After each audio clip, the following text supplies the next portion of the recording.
আসসালামু আলাইকুম রহমতুল্লাহ। আজকের এই ভিডিওতে আমরা সৌদি আরবে ইকামা কিভাবে পাসপোর্ট নাম্বার দিয়ে চেক করতে পারবো এবং ইকামার ভ্যালিডিটি বা এক্সপায়ার ডেট কখন শেষ হয়ে যাবে সে সম্পর্কে আমরা কিভাবে জানতে পারবো সে সম্পর্কে আজকে আমার এই ভিডিও। অবশ্যই ধৈর্য সহকারে ভিডিওটি দেখবেন। এর জন্য আমি ক্রোম ব্রাউজারে গিয়ে লিখলাম ইকামা স্ট্যাটাস, দেন প্রথম যে ওয়েব লিঙ্কটা আসছে ওই ওয়েব লিঙ্কে প্রেস করে দিবেন। এ ধরনের একটা ইন্টারফেস আসবে, দেন আপনি এটাকে ইংলিশ ট্রান্সলেট করে নেবেন। যে ইংলিশ যদি না থাকে আপনারা এখান থেকে ইংলিশ করে নিতে পারবেন। অবশ্যই এই ইংলিশ এক্সটেনশনটা আপনার গুগল ক্রোমে অথবা আপনি যে ব্রাউজারটি ইউজ করবেন এখানে থাকতে হবে।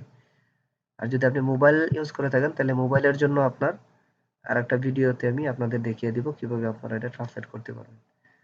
এছাড়াও কিন্তু আপনি এখান থেকে চেঞ্জ করতে পারবেন যদি আপনার হোমে চলে যান।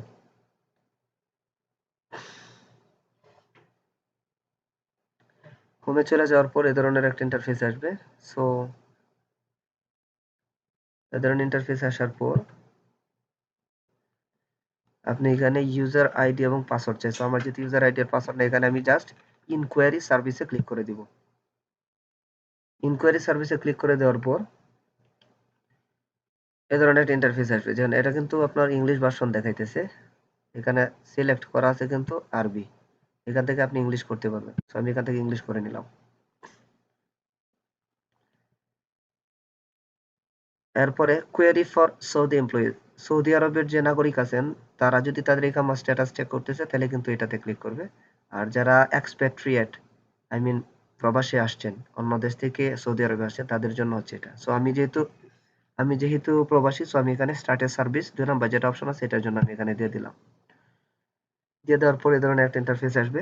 দেখেন এখানে আপনার ইনকোয়ারি ডাটা, বর্ডার নাম্বার দিয়ে, রেসিডেন্সি নাম্বার এবং পাসপোর্ট নাম্বার দিয়ে আপনি আপনার ইকামা স্ট্যাটাস চেক করতে পারবেন। সো এখানে আমি আমার পাসপোর্ট নাম্বারটা দিয়ে দিব। ওটা দিয়ে দিলাম, দেন নিচে শুধু ন্যাশনালিটি আপনি ওখানে সিলেক্ট করে দিবেন। বাংলাদেশ বি, বাংলাদেশ বিতে ক্লিক করার পরে বাংলাদেশ আসছে।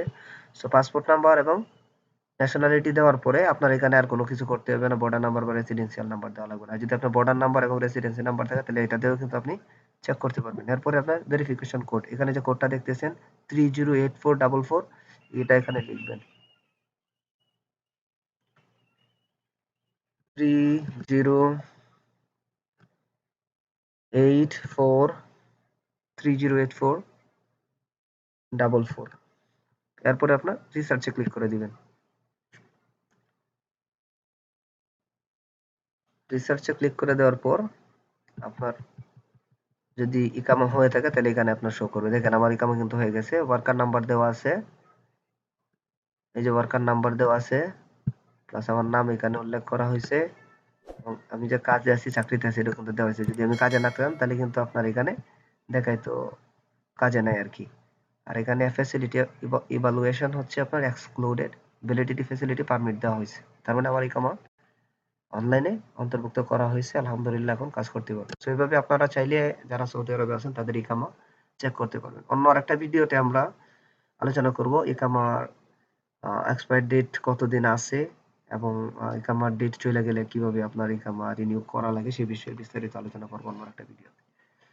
অবশ্যই ভালো থাকবেন। আপনি যদি আমার চ্যানেলে নতুন হয়ে থাকেন অবশ্যই আমার চ্যানেলটিকে সাবস্ক্রাইব করে পাশে থাকা নোটিফিকেশন আইকনটি অন করে দিবেন। ভালো থাকবেন। আসসালামু আলাইকুম ওয়া রাহমাতুল্লাহি ওয়া বারাকাতুহু।